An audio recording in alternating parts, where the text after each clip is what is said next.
My little home away from home. This is my backyard. This is where I go to get away, to escape, to relax. The water feels so good. It feels so good. This is my place I go to renew my spirit, to rejuvenize, to refresh, to release, to just let the water cleanse me, you know. I lost my mom like in April, on April 2nd, 2019 at 4:45 p.m. I can remember that day like it was yesterday.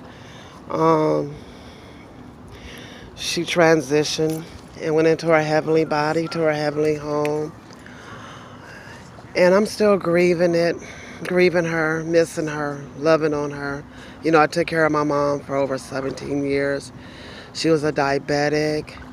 She had congestive heart failure.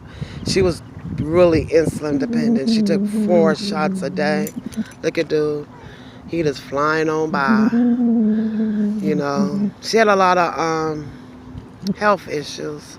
And through it all, we fought some days, we argued, we cried together. And I really miss her. And, you know, being taking care of her for over 17 years, I got lost doing it with her. You know, she was my relationship. She was my everything. You know, I even started to stop dating because it was just so much I had to do.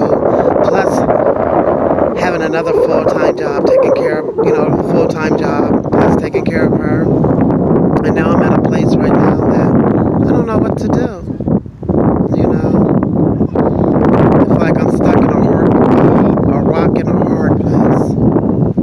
You know, but this place right here gives me so much joy and happiness. You know, look at that boat.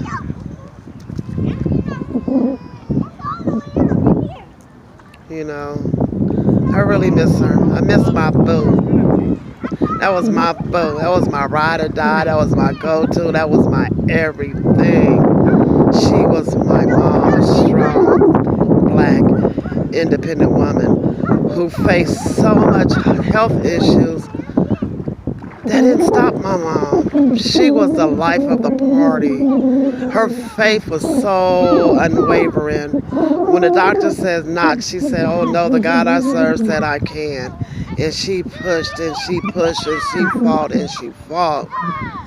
But also, my mom was tired. Her body was tired. On October 29th, my mom went into the hospital. I dialed 911. They took her to the hospital at 12 p.m. My mom's heart stopped. They did CPR on my mom for 30 to 40 minutes. She was on life support for 3 days. During that, they broke her ribs. Mind you, she was already in a wheelchair, so she had to go to a rehab facility. And during that time, she didn't have a DNR. And we had to have that hard talk with my mom, like, would you want to go through the experience that she did with these doctors and nurses and everybody beating on you, breaking your ribs, hooking you up, putting stuff down your throat? She said, no, don't let them do that to me. Of all the years that my mom been in and out the hospital in a coma, out of a coma, pronounced dead, brought back, this time she didn't want to have them doing that to her again. So she made the decision that she would not want to go through that aggressive to keep her alive. And me and my sister cried and she cried, but we knew that her body was so fragile, you know. So from October until April, she stayed at a rehab facility. And I can see the life being sucked out of my mom being there. I can see the fear that she had. But we consoled her. We talked about it. That was another talk we ever talked about. We never talked about death and what to do when it's her time. And she told us what to do. And we gave her a beautiful funeral. Oh, my mama loved Prince, and she was looking like a queen. She had purple and white on. Everybody had purple on, different colors of purple. and we played Prince, and we partied, and we celebrate the life of this strong, amazing woman that I truly, truly miss. I miss her so much. I miss my mommy. I miss my mommy. Her birthday was last week. She turned 70. She would have been 70 years old. I didn't do anything. I didn't celebrate because I couldn't. It was a hard thing. So I'm dealing with the transition of finding who One Proud Grandma is and what's my next step. I don't know if I want to move and relocate out of California. I don't know now. I don't know what I want to do. To be honest, I want to get me a camper, pack it up, and live on the road and just drive and live off the grid.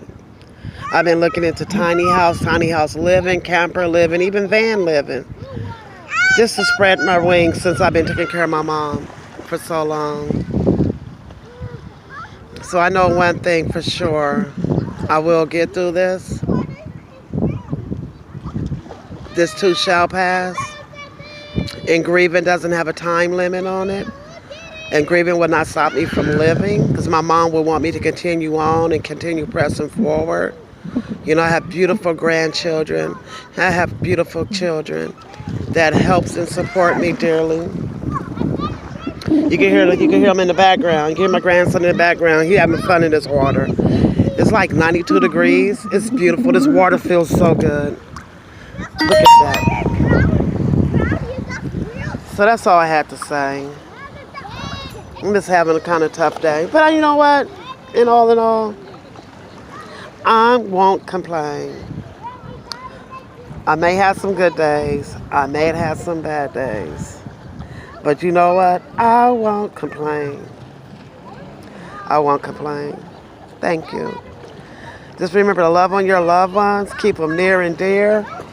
And forgive yourself. Love yourself. Trust yourself. Keep yourself. Keep your peace. Keep your energy.